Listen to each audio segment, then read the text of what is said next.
आज हम लोग थोड़ा जानेंगे अकाउंटिंग के बारे में। ये एक इंट्रोडक्टरी वीडियो है कि अकाउंटिंग होता क्या है।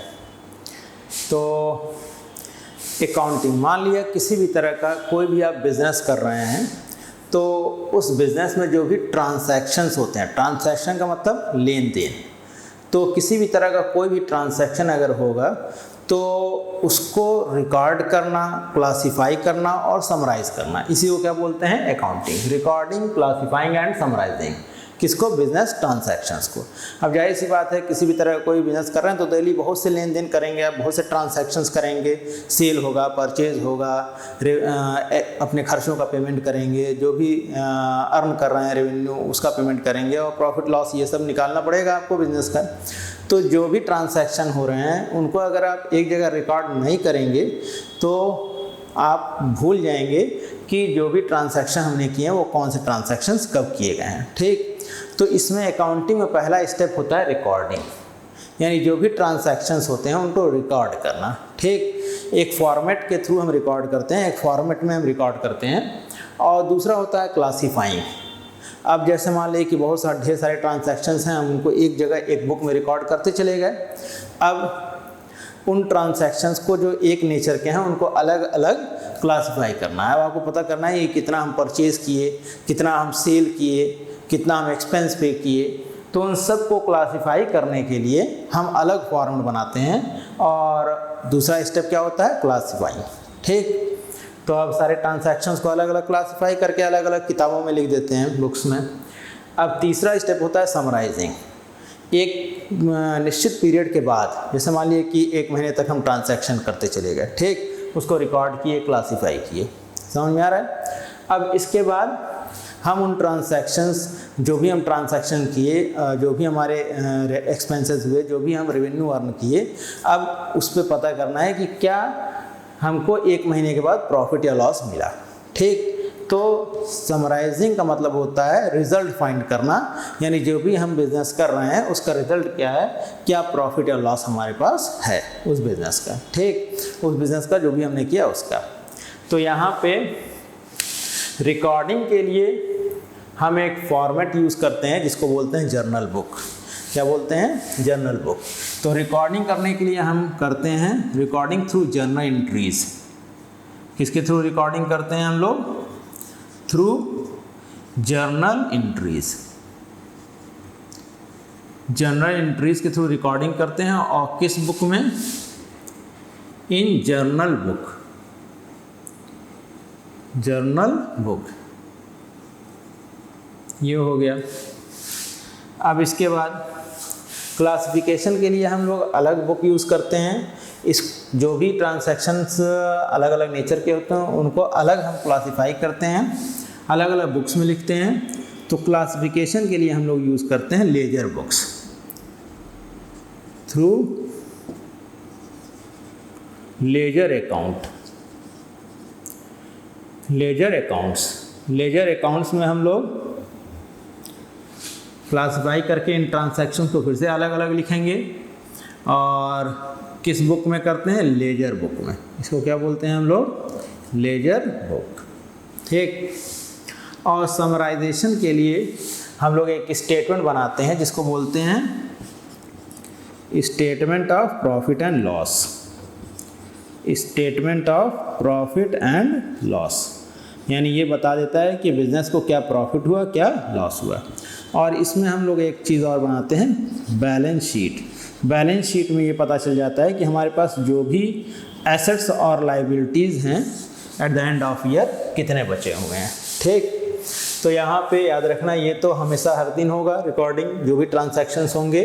क्लासिफिकेशन भी हम करते जाएंगे साथ में, डेट वाइज करते जाएंगे। और समराइजिंग जब करना होगा, समराइजेशन जब करना होगा, तो एक पीरियड के बाद हम लोग ये फाइनल अकाउंट्स बनाते हैं। यहाँ इसको समराइजेशन में जो अकाउंट्स क्रिएट किए जाते हैं उनको बोलते हैं हम लोग फाइनल अकाउंट्स या फाइनल स्टेटमेंट्स। क्या बोलते हैं? Final statements. फाइनल स्टेटमेंट्स में हमारा प्रॉफिट और लॉस अकाउंट आता है, और क्या आता है? Balance sheet. तो ये एक पीरियड के बाद बनता है। ठीक। आप हर दिन तो प्रॉफिट लॉस अपना निकालेंगे नहीं, तो ये 3 मंथली भी बना सकते हैं, 6 मंथली भी बना सकते हैं, या 1 साल का पीरियड लेते हैं, 1 साल के बाद हम प्रिपेयर करते हैं फाइनल स्टेटमेंट्स। जो स्टैंडर्ड पीरियड माना गया है ये आफ्टर 1 ईयर, फाइनेंशियल स्टेटमेंट को बनाने का जो पीरियड है वो कितने साल के बाद एक स्टैंडर्ड बनाया जाता है, 1 ईयर के बाद। ठीक, तो फर्स्ट ईयर में आप लोगों को यही पूरा पढ़ना है, रिकॉर्डिंग, क्लासिफाइंग और समराइजिंग, कैसे जर्नल एंट्री बनती है, कैसे हम लेजर अकाउंट्स बनाते हैं, कैसे हम फाइनल स्टेटमेंट्स तैयार करते हैं अपने। ठीक, तो जो भी सबसे पहला स्टेप हम लोगों को पढ़ना है रिकॉर्डिंग। तो रिकॉर्डिंग करने के लिए हम लोग यूज़ करेंगे जर्नल एंट्रीज़ का। तो जर्नल एंट्रीज़ करने के लिए कुछ रूल्स हैं, उन रूल्स को जानने से पहले हम लोग ये पढ़ेंगे बेसिक अकाउंटिंग टर्म्स, क्योंकि अगर आपको पता ही नहीं रहेगा कि किस चीज़ को क्या बोलते हैं हम लोग, तो लिखेंगे कैसे उसको जर्नल एंट्रीज में। तो यहाँ पे हम लोग पहले ये पढ़ लें बेसिक अकाउंटिंग टर्म्स। तो कुछ टर्म्स हैं जिनका यूज़ करना है हमको जर्नल एंट्रीज में। तो यहाँ पे सबसे पहला है कैपिटल। कैपिटल तो सबको पता है कि जैसे बिज़नेस हम अगर स्टार्ट कर रहे हैं तो उसमें कुछ पैसा अपना पहले लगाना पड़ेगा। कहते हैं ना कि 10 लाख रुपए पूंजी लगा के हमको बिज़नेस स्टार्ट किए हैं। तो जो भी अब ओनर अपना पैसा या जो भी एसेट इंट्रोड्यूस करता है बिज़नेस में अपना खुद का, वही क्या कहलाता है, कैपिटल। तो amount introduced by owner, amount introduced by owner, owner जो अमाउंट इंट्रोड्यूस करेगा बिजनेस में, ठीक, इन बिजनेस, इसको क्या बोलेंगे हम लोग, capital.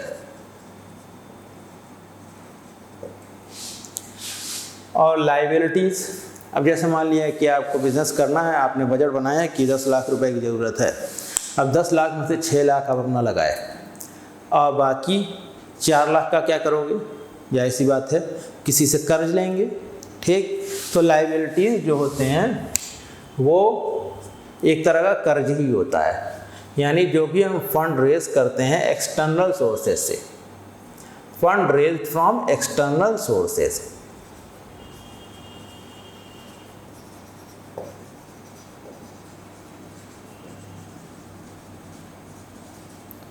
and which is to be paid after a fixed period of time, which is to be paid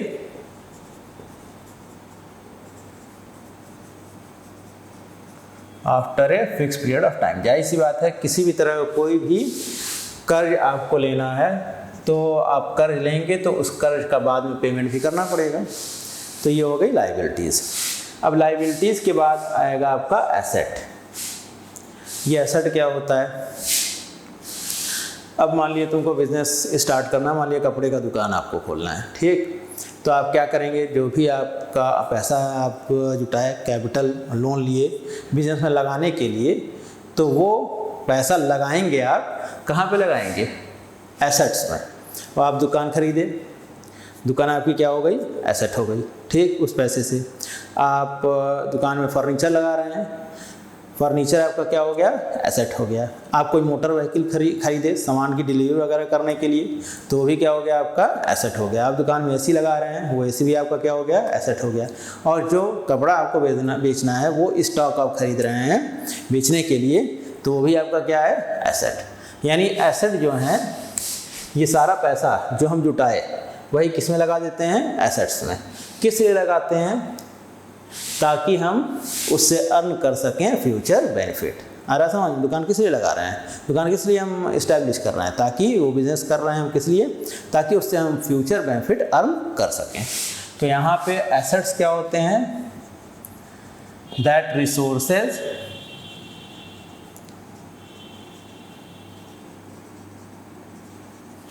which are owned by owner, जो ओनर एक्वायर करता है, ओन्ड की जगह एक्वायर लिखते हैं, एक्वायर्ड बाय ओनर।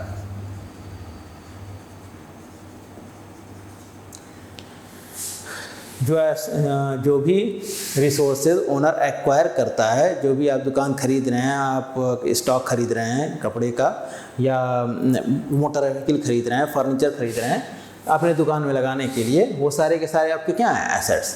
किस लिए आप करते हैं ये? For future earning, future earning के लिए। समझ में आ रहा है? तो एसेट्स हो गए, कैपिटल, लायबिलिटीज और एसेट्स। अब जो भी आप बिजनेस कर रहे हैं और बिजनेस से जो भी आप अर्न कर रहे हैं, जो भी आप रिसीव कर रहे हैं, वो क्या कहलाएगा? रेवेन्यू। रेवेन्यू मतलब जो भी अमाउंट हम रिसीव करते हैं थ्रू अपने बिजनेस ऑपरेशंस, उसको क्या बोलते हैं हम लोग? रेवेन्यू। जैसे मान लिया हम सेल किए कपड़े का 10,000 रुपये का, कपड़े का हमारा बिजनेस है, 10,000 रुपये का सेल किए, तो वो 10,000 रुपये हमारा क्या कहलाएगा? रेवेन्यू। समझ में आ रहा है? तो यहाँ पे अमाउंट रिसीव्ड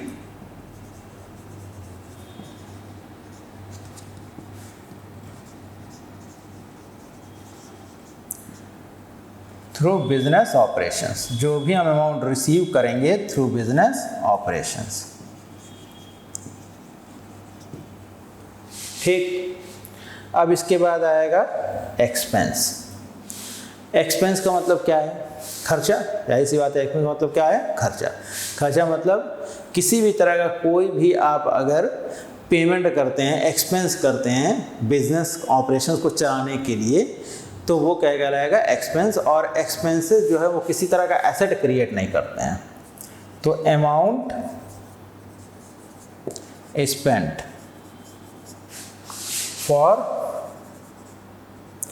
बिजनेस एक्टिविटीज। अब सैलरी पे कर रहे हैं वर्कर को, तो वो क्या कहलाएगा? एक्सपेंस। अगर आप रेंट पे कर रहे हैं दुकान का, तो वो क्या कहलाएगा? एक्सपेंस। इलेक्ट्रिसिटी बिल पे कर रहे हैं तो क्या कहलाएगा? एक्सपेंस। और इसमें एक चीज़ और है, ड्राइंग। ड्राइंग क्या होता है?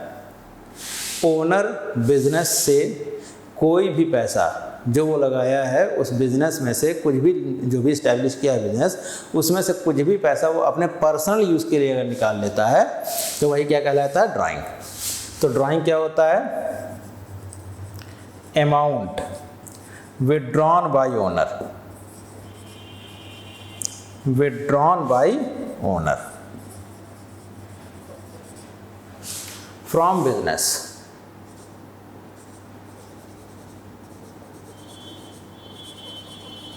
किसके लिए? for his personal use, अपने पर्सनल काम के लिए निकाल लेगा वो पैसा, वो बिज़नेस में नहीं लगाएगा। वो क्या करेगा? जैसे मान लिए कि हम बिज़नेस कर रहे हैं और उसमें से 10,000 रुपये निकाल के अपने घर में फर्नीचर लगा दिए, ठीक, खरीद के, या 10,000 रुपये निकाल के वाइफ के लिए ज्वेलरी खरीद दिए, ठीक। तो ये क्या कहलाएगा? आपका ड्राइंग। तो कोई भी ऐसा अमाउंट जो हम बिज़नेस से निकालते हैं अपने बिज़नेस से, किसके लिए? अपने पर्सनल यूज़ के लिए। ओनर जो भी अमाउंट निकालता है बिजनेस से अपने पर्सनल यूज़ के लिए, वही क्या कहलाता है? ड्राइंग। तो ये सारी चीज़ें समझ में आ रही होंगी। अब इसमें कुछ पॉइंट्स हैं और एसेट्स में कुछ पॉइंट्स हैं, ठीक, वो जानना ज़रूरी है। तो लायबिलिटीज़ और एसेट्स में क्या पॉइंट्स हैं, अब इसके बाद हम लोग पढ़ेंगे। तो अभी हम लोगों ने पढ़ा था अकाउंटिंग टर्म्स में capital, liability, asset, revenue, expense और ड्राइंग। तो अब लायबिलिटीज़ का मतलब ऐसा कोई भी अमाउंट जो हम रेस करते हैं एक्सटर्नल सोर्सेज से और जिसका पेमेंट करना रहता है with in a period, after a fix period, जिसका पेमेंट हमें करना रहेगा, तो वही लायबिलिटी कहलाएगी। अब लायबिलिटीज़ को दो पार्ट में बांटा गया है, एक है करंट लायबिलिटी और दूसरा है long term liabilities. Long term liabilities को हम लोग फिक्स्ड लायबिलिटीज़ भी बोलते हैं। तो करंट लायबिलिटीज़ ऐसी किसी भी तरह की कोई भी लायबिलिटी जो आपके ऊपर कर्ज है, जिसका पेमेंट आपको एक ही अकाउंटिंग विथ इन 1 ईयर या एक ही अकाउंटिंग पीरियड में जिसका क्या करना हो, आपको पेमेंट करना हो, ठीक। तो उसी साल में, जैसे मान लीजिए 1 साल का हमारा अकाउंटिंग पीरियड है, तो उसी साल वो लायबिलिटी क्रिएट होगी और उसी साल उसका क्या कर देना है, हमें पेमेंट कर देना है, ठीक। तो ऐसी किसी भी तरह का कोई भी लाइबिलिटी जिसका पेमेंट करना रहता है with in A accounting period, with in one accounting period या विथ इन ए ईयर, ठीक। अकाउंटिंग पीरियड हमारा स्टैंडर्ड कितने साल का है? 1 साल का है। तो जिसका पेमेंट हमें 1 साल के अंदर करना होगा वही क्या कहलाएगी? Current liability. ये करंट लाइबिलिटीज हम रेज नहीं करते हैं, ये क्रिएट हो जाती हैं ड्यूरिंग बिजनेस ऑपरेशंस, ठीक। अब जैसे मान लिया इसमें पहला टर्म है क्रेडिटर, करंट लाइबिलिटीज़ में पहला टर्म है क्या है? क्रेडिटर। क्रेडिटर जैसे मान लिया कि आप किसी से सामान खरीदे, 50,000 रुपये का सामान खरीदे, ठीक। 50,000 रुपये में से आप उसको 30,000 का पेमेंट किए और 20,000 रुपये अभी बाकी है, 20,000 रुपये आप उसको नहीं दे रहे हैं, तो 20,000 रुपये जो बाकी है वो आपके ऊपर कर्ज हो गया और वो पर्सन आपकी लाइबिलिटी हो जाएगी। वो पर्सन जिसको आपको पे करना है 20,000 रुपया, वही क्या कहलाएगा? आपका क्रेडिटर। यानी creditor that person to whom we have to pay, उसी को क्या बोलते हैं हम लोग? क्रेडिटर, ठीक। अब इसके बाद कभी कभी क्या होता है, क्रेडिटर जो भी पर्सन जिसने हमसे उधार लिया है, जिससे हमने उधार लिया है, तो वो क्या करता है? बिल बना के दे देता है हमें। बिल क्या होता है? एक नेगोशिएबल इंस्ट्रूमेंट होता है, इसको पूरा चैप्टर भी पढ़ना है हम लोगों को। तो अब बिल जब वो बना के दे देगा तो उसी बिल के लिए हमें पेमेंट करना होगा और वो बिल जिसके पास भी रहेगा हम पेमेंट उसी को करेंगे, ठीक। तो हमारी लाइबिलिटी किसके रूप में हो जाती है? बिल्स पेएबल के रूप में। ये भी किस में आता है? करंट लाइबिलिटीज़ में। अब इसके बाद एक्सपेंस हम लोग पढ़े थे। एक्सपेंस का मतलब जो भी अमाउंट हमें पे करना रहता है ड्यूरिंग बिजनेस ऑपरेशंस, वही क्या कहलाते हैं? हमारे एक्सपेंस, ठीक। तो अब यहाँ पे आउटस्टैंडिंग एक्सपेंस यानी ऐसा कोई एक्सपेंस जो हमें पे करना था लेकिन जिसका पेमेंट हमने नहीं किया, तो वो जिस ड्यू डेट पे हमको पेमेंट करना था उस ड्यू डेट पे हमने पेमेंट नहीं किया, तो वो हमारा क्या कहलाएगा? Liability, current liability. आ रहा समझ में? तो क्या ऐसी बात है, अगर मान लिया 10,000 रुपये रेंट देना है हमको इस महीने का, हम रेंट नहीं दे पाए तो हमारे पर कर्ज चढ़ जाएगा 10,000 रुपये का, तो वो क्या कहलाएगा? हमारा करंट लाइबिलिटी यानी आउटस्टैंडिंग एक्सपेंस। अब एडवांस इनकम भी आती है लाइबिलिटी में। अब ऐसा मान लिया कि आप सेल कर रहे हैं, आप रेवेन्यू अर्न कर रहे हैं, 10,000 रुपये आप सेल किए, 10,000 रुपये रेवेन्यू अर्न किए, तो वो तो आपके ऊपर लाइबिलिटी नहीं, वो आपकी रेवेन्यू है, ठीक। लेकिन अगर मान लिया किसी ने हमसे कहा कि आप भाई हम तुमको 50,000 रुपये एडवांस दे रहे हैं, तो हमको ये सामान बना के देना, तो वो एडवांस आपके ऊपर लाइबिलिटी रहेगी, आपके ऊपर कर्ज रहेगा जब तक कि आप उस सामान को बना के देना दें, ठीक। यानी कोई भी इनकम एडवांस में मिल जाता है हमें बिना अर्न किए, तो वो क्या कहलाती है? क्या कहलाता है? हमारा लाइबिलिटी, ठीक। अब इसके बाद शॉर्ट टर्म लोन, ऐसा कोई भी लोन जो हम ले रहे हैं जिसका पेमेंट 1 साल के अंदर करना हो, तो वो किस में आएगा? करंट लाइबिलिटी में, ठीक। अब इसके बाद लॉन्ग टर्म लाइबिलिटीज़ हैं। लॉन्ग टर्म लाइबिलिटीज़ में किसी भी तरह का कोई भी लॉन्ग टर्म लोन अगर आप ले रहे हैं डिबेंचर्स और बॉन्ड्स के फॉर्म में, डिबेंचर और बॉन्ड्स आपको डिटेल पढ़ाएंगे हम आगे बाद में, तो लॉन्ग टर्म लोन किसी भी तरह का कोई भी ऐसा लोन जिसका पेमेंट 1 साल के बाद करना हो, 5 साल 10 साल के बाद करना हो, तो वो किस में आएगा? लॉन्ग टर्म लाइबिलिटीज़ में। ये समझ में आ रहा होगा सबको। अब इसके बाद एसेट्स में कुछ पॉइंट्स हैं वो हम लोग पढ़ेंगे। अब देखो, तो एसेट्स हम लोग अभी पढ़े थे जब बेसिक अकाउंटिंग से हम पढ़ा रहे थे, तो एसेट्स जो हैं वो रिसोर्सेज जो एक्वायर करता है owner for getting future benefits, ठीक। किसी भी तरह का कोई भी जो भी बिजनेस हम कर रहे हैं उसमें जो भी पैसा लग रहा है वो कहाँ लगता है? इन्हीं एसेट्स में लगता है। और हम किस लिए लगाते हैं? ताकि हम फ्यूचर बेनिफिट इससे अर्न कर सकें, फ्यूचर अर्निंग कर सकें इससे, तो वही क्या कहलाते हैं? हमारे एसेट्स। तो अब एसेट्स जो हैं उनको भी 2 पार्ट में बांटा गया है, एक है करंट एसेट और दूसरा है फिक्स्ड एसेट। करंट एसेट इस तरह का एसेट होता है जो फ्यूचर बेनिफिट सिर्फ एक ही बार अर्न कराता है हमें, और फिक्स्ड एसेट्स वो एसेट्स होते हैं जो हमें लगातार कई सालों तक फ्यूचर बेनिफिट देते रहते हैं, यानी ये लॉन्ग पीरियड ऑफ टाइम के लिए फ्यूचर बेनिफिट हमें देंगे। और करंट एसेट्स फ्यूचर बेनिफिट एक ही बार बस देंगे ही, ठीक। तो करंट एसेट्स में ये सारी चीज़ें आती हैं। कैश, जो भी बिजनेस में हम कैश लगाए हैं, अपना जो भी कैश है हमारा बिजनेस में लगा हुआ, वो किस में आता है? करंट एसेट में, ठीक। अगर हम कैश रखे हुए हैं 50,000 रुपये, तो उससे हम बार बार तो बेनिफिट अर्न कर नहीं पाएंगे, खर्च कर देंगे, ख़त्म हो जाएगा, ठीक। तो ये कैश हो गया।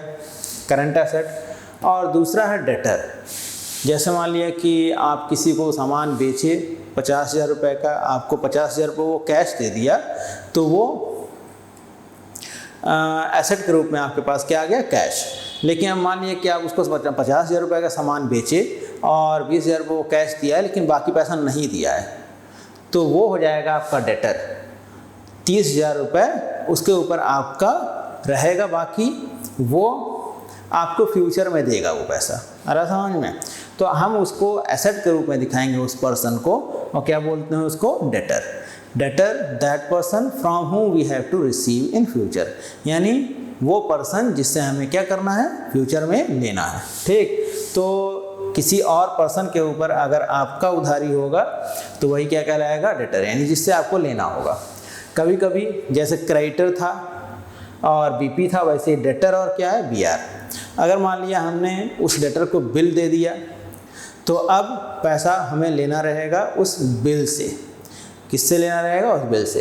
अब इस डेटर से नहीं पैसा लेना है, वो बिल जिसके पास, मान लिया ये पर्सन किसी और को दे दिया वो बिल, तो हम पैसा उसी पर्सन से लेंगे, और हम पैसा लेंगे किसके लिए, बिल्स रिसीवेबल के लिए। तो अगर हमने डेटर को बीआर दे दिया है, बिल दे दिया है, तो एसेट के रूप में हमारा क्या हो जाएगा, ये बिल्स रिसीवेबल। अब देखो एक्रूड इनकम। इनकम सेल किए हम 10,000 रुपये का सामान, तो ये हमारी रेवेन्यू हुई। हम रेंट रिसीव कर रहे हैं 5,000 रुपये, वो हमारी क्या है, रेवेन्यू, इनकम हुई। लेकिन अगर रेंट लेना था किसी से और वो दे नहीं पाया अभी, तो बाद में देगा, तो बाद में बेनिफिट मिलेगा उसका, तो हम उसको किसके रूप में दिखाएंगे, एसेट के रूप में, और क्या बोलते हैं, एक्रूड इनकम। यानी ऐसी इनकम जो अर्न कर चुके हैं हम, लेकिन अभी रिसीव नहीं हुई है। Income earn but not received, वो क्या कहलाएगा, एक्रूड इनकम। अब जैसे मान लिया कि अब 5वां पॉइंट है प्रीपेड एक्सपेंस। प्रीपेड एक्सपेंस क्या है, अगर हम एक्सपेंस का पेमेंट करते हैं ड्यू डेट पे, तो वो एक्सपेंस नॉर्मल एक्सपेंस ही होगा, एक्सपेंस के रूप में ही उसको दिखाएंगे। लेकिन अगर हमको देना था 10,000 रुपये रेंट, और हम 3 महीने का रेंट इकट्ठा दे दिए, या 2 साल का रेंट एक साथ दे दिए, ठीक, अब अगले साल हमको रेंट नहीं पे करना पड़ेगा, तो जो एडवांस में हम पैसा दे दिए रेंट के लिए, वो फ्यूचर में यानी अगले साल हमको बेनिफिट प्रोवाइड करेगा। तो वो हम किस में दिखाएंगे, एसेट में और करंट एसेट में। और क्या कहलाएगा वो, प्रीपेड एक्सपेंसेस, यानी एक्सपेंसेस पेड इन एडवांस, वो एसेट हो जाता है।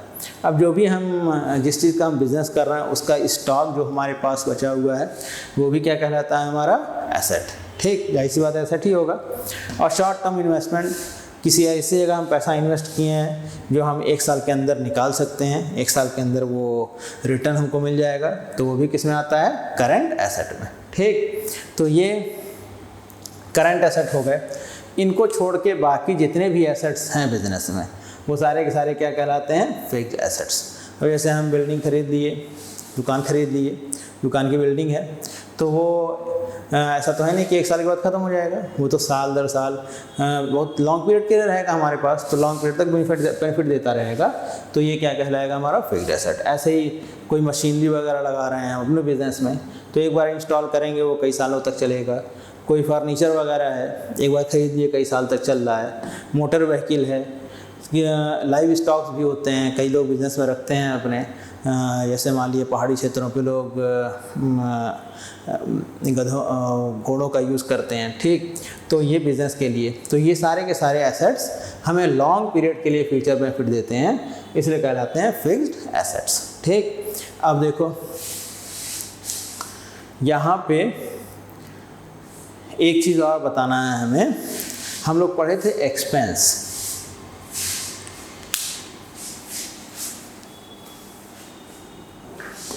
एक्सपेंस जो भी अमाउंट हम पे करते हैं फॉर रनिंग बिजनेस ऑपरेशंस। ठीक, हम लोग एक शब्द पढ़े थे एक्सपेंस। तो एक्सपेंसेस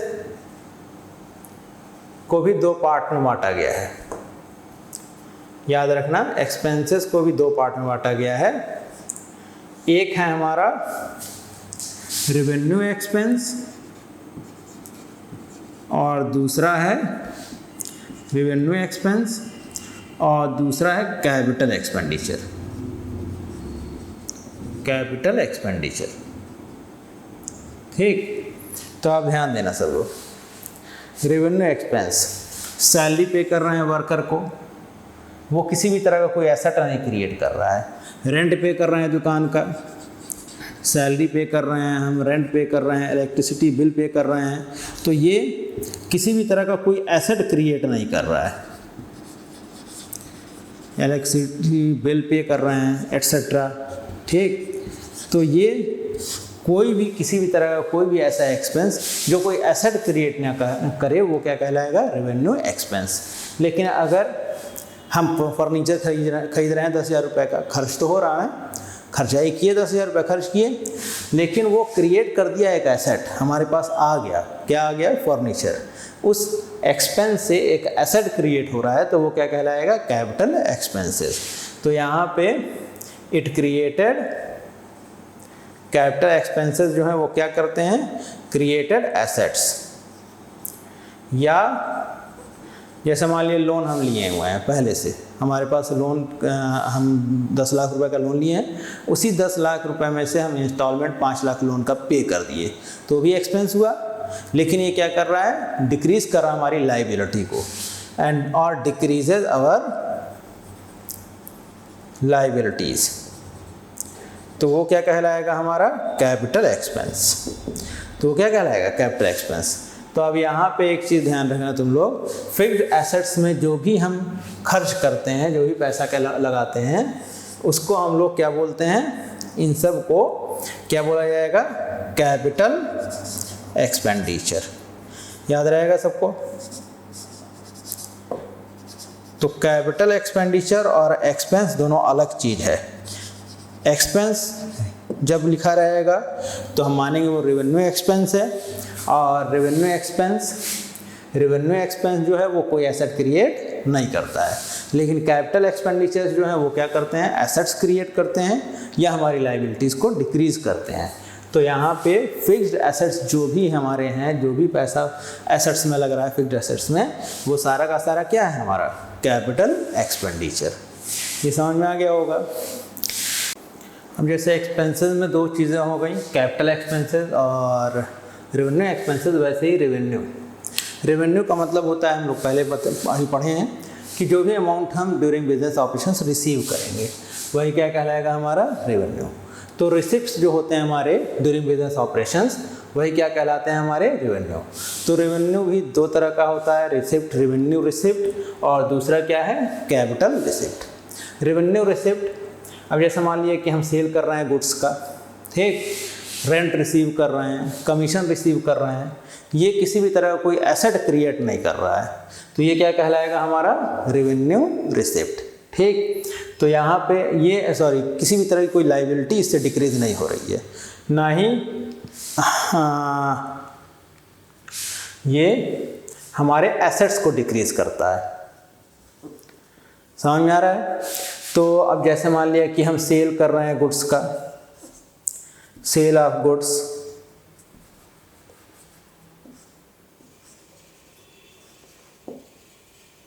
या हम रेंट रिसीव कर रहे हैं, रेंट पे कोई एसेट हम अपना दिए हुए हैं बिजनेस का, या कमीशन रिसीव कर रहे हैं, तो ये सब हमारे एसेट्स को डिक्रीज नहीं करेगा, ना ही कोई लाइबिलिटी हमारे ऊपर क्रिएट करेगा।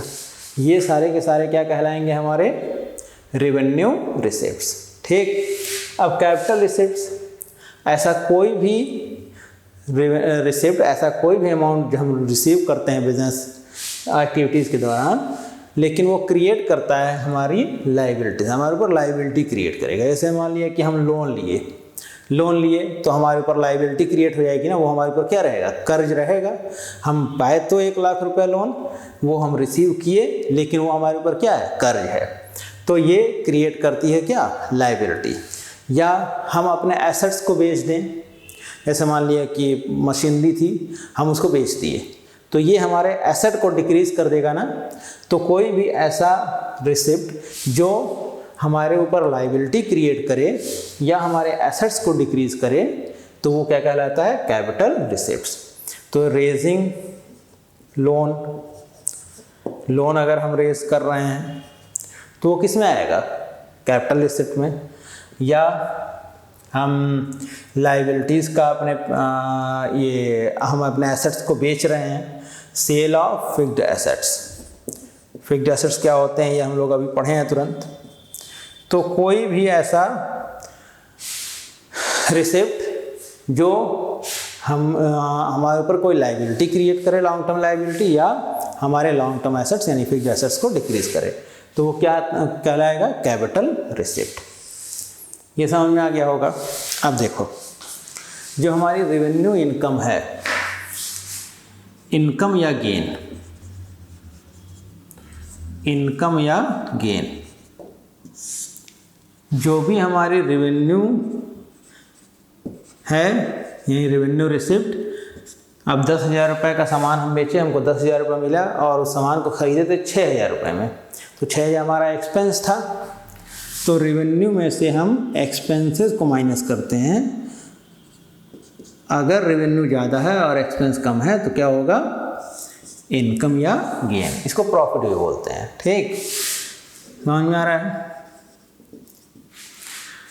और अगर मान लिया लॉस हो रहा है, यानी एक्सपेंस ज़्यादा है और रेवेन्यू क्या है? कम है। अब 10,000 रुपये का सामान खरीदे थे, 8,000 रुपये में बेचना पड़ा, कुछ कारण होगा, तो यहाँ पे ये क्या क्रिएट करेगा? लॉस।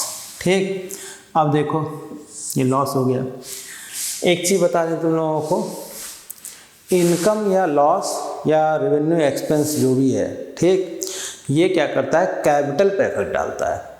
अब जैसे बिजनेस में 1 लाख रुपए लगाए हम, हमारे लिए 1 लाख रुपए का एसेट ही खरीद लिए, पूरा गुड्स हम स्टॉक खरीद लिए। ठीक, 1 लाख रुपए का स्टॉक हम 1,20,000 रुपये में बेच दिए, तो 20,000 प्रॉफिट हुआ ना। अब हमारे पास कैपिटल कितना हो गया? 1,20,000 हो गया। तो उस 20,000 प्रॉफिट की वजह से हमारा कैपिटल इंक्रीज कर गया। ठीक, तो ये क्या करता है? Always increases the capital, always increases the capital. ऐसे ही मान लिया कि लॉस हो रहा है, तो लॉस हो रहा होगा तो जाहिर सी बात है हमारा कैपिटल क्या होगा? घट जाएगा। 1 लाख रुपए का हम सामान 1 लाख रुपए बिजनेस में लगाए, उससे हम गुड्स खरीदे, 1 लाख रुपए है बिजनेस में गुड्स के रूप में, और फिर उसको हम बेचे 80,000 रुपये में, तो 80,000 रुपये हमारे पास कैश आया। अब हमारे पास कैपिटल कितना है? 80,000 है, 20,000 का क्या हो गया? लॉस हुआ। तो लॉस क्या था? लॉस क्या करेगा? It always decreases the capital. ये चीज़ याद रखना, क्योंकि जब हम लोग जर्नल एंट्री पढ़ेंगे तो ये सारे टर्म्स और ये सारी चीज़ें जो हम बता रहे हैं उसका यूज़ करेंगे। It always decreases the capital. हम लोग एक शब्द पढ़े थे ड्राइंग भी। ड्राइंग क्या था? जो भी अमाउंट ओनर विथड्रॉ कर लेता है बिजनेस से अपने पर्सनल यूज़ के लिए, वो क्या कहलाता है? ड्राइंग। तो अब जाहिर सी बात है, ड्राइंग भी अगर मान लिए कि हम 10 लाख रुपए बिजनेस में लगाएं, उसमें से 1 लाख रुपए अपने पर्सनल यूज़ के लिए निकाल ले रहे हैं, तो वो कैपिटल को घटा दे रहा है ना। तो it also decreases the capital. ये भी क्या करता है? डिक्रीज करता है किसको? कैपिटल को। तो ये सारे बेसिक अकाउंटिंग टर्म्स हो गए। जब हम लोग जनरल एंट्री पढ़ेंगे, रूल्स ऑफ डेबिट गाइड पढ़ने के बाद जब जनरल एंट्रीज करेंगे तो इन बेसिक अकाउंटिंग टर्म्स का यूज़ करना पड़ेगा हमें। तो ये सबको समझ में आ गया होगा। जितने भी टर्म्स हम बताए, कायदे से वीडियो देख लेना ताकि सारे टर्म्स समझ में आ जाएं। अब अगले वीडियो में हम लोग पढ़ेंगे जर्नल एंट्रीज का रूल, कैसे हम लोग रिकॉर्डिंग करेंगे, कैसे हम लोग जर्नल एंट्रीज करेंगे, उसका फॉर्मेट क्या है, उसके रूल्स क्या हैं और रूल्स के पीछे कॉन्सेप्ट क्या है। ये सारी चीज़ें हम लोग अगले पीरियड में पढ़ेंगे।